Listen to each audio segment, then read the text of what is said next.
Today we're at Worlds of Fun again. We've had wonderful weather for the last 3 days, doing a joint training with OPFD and Overland Park Fire. Other than overshooting the exit point a little bit, it went pretty well. Training at Worlds of Fun is one of the biggest assets that we have, and it's the most realistic conditions that we're going to have in swiftwater rescue within Indian Creek and Tomahawk Creek and some other tributaries around the county. And what's nice is we can control the flow, we can walk the canal, and we can point out all the obstructions that we have or any of the hazards. And we do a very good job of marking them. There we go. The foundation of some of the coursework in these last 3 days is we've got 3 new members to our team.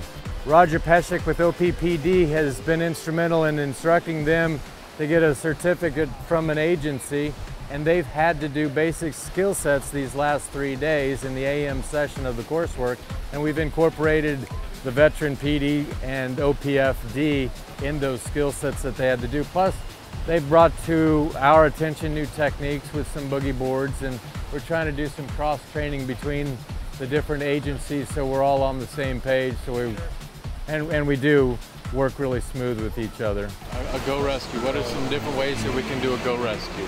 The afternoon has been more scenario based. The scenario at the end of the day was an individual on the roof of a car. From that point they had to gain some solid information for the individual in the car, which they found out that 3 adults and a child had come out of the car and floated downstream. Command, which they had established, started a walking wedge to rescue the victim on the car while they sent a recon team downrange. While the recon team was going downstream to search for other victims, the victim on the car cut loose. So they had now a victim in the water for a go rescue. So they had to scramble at the last second, connect a rescuer to a blowout cord and dive in afterwards at a split-second notice to get the floater.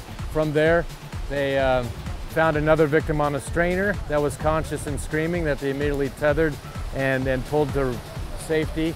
Then found another unconscious person on a strainer.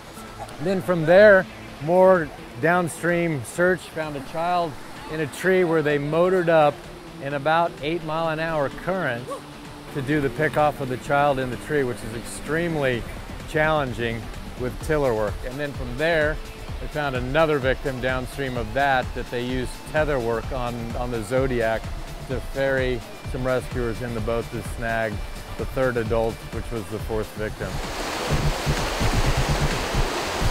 Very proud of these guys. They just did a fabulous job in pulling it off in the time that they did and the speed and the safety that they put in place. Pretty spectacular.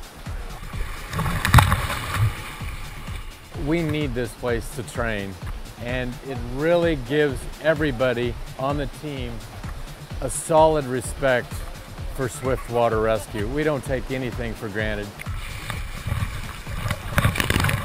Even our training ground here that we have control of is extremely dangerous. It's much more logistically challenging in the real world, but here it's just really controlled for us to get a baseline set of skills and respect for what we need to do.